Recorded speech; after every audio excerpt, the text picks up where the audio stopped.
We're about to discuss what the EMD is within the offer process of buying real estate, along with how it's used and why we use it. Hi. I'm Anna, the Video Production Manager for Associate Broker, Wes Brooks. The EMD is the earnest money deposit, sometimes referred to as the good faith deposit or security deposit. Typically, it reflects about 1% of the total purchase price of the property. However, with cash offers, it's often between 5 to 10% of the purchase price. The EMD can be paid either at the time of the offer, often making for a stronger offer, or upon acceptance, if timing or availability is an issue at the time of placing the offer. The EMD is typically a simple personal check. However, it could be made as certified funds. Cash is not a good way to pay for an EMD. Most brokerages don't have a cash handling process in place to control the security of cash funds.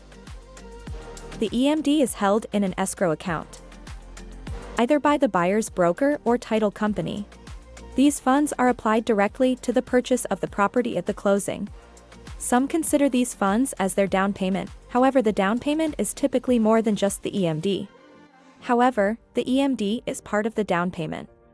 The mortgage lender and purchaser work out the details of the amount of the actual down payment, also taking in account of the buyer's title policy and prorated taxes. Many ask, are the buyer's EMD funds secure, or can they be lost?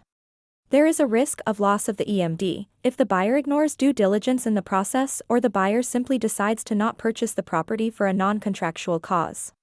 If there are no home inspection issues and funding is available and the buyer is able to close, as per the contract, yet simply decides not to, the EMD can be lost. And it could become a legal issue for non-performance. Buyer's remorse is not a contractual cause, however a change in the condition of the property can be. Possibly due to damage from a storm, vandalism, or lack of the seller maintaining the property could result in a cancelled contract without the buyer's loss of the EMD, or if for some reason, the buyer is unable to secure the funding.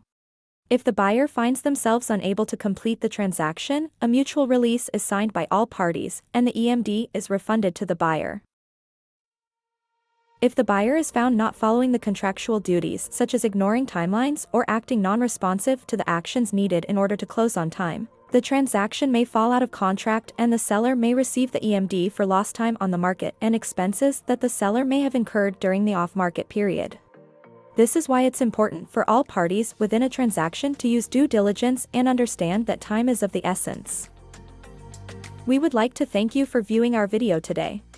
We hope it has answered your questions regarding the EMD process on real estate purchases. Wes Brooks is always happy to answer any questions that you may have on any real estate-related topics. Be sure to check out our YouTube videos at Finding New Neighbors, where you'll find many additional videos for buyers and sellers, along with our listing videos.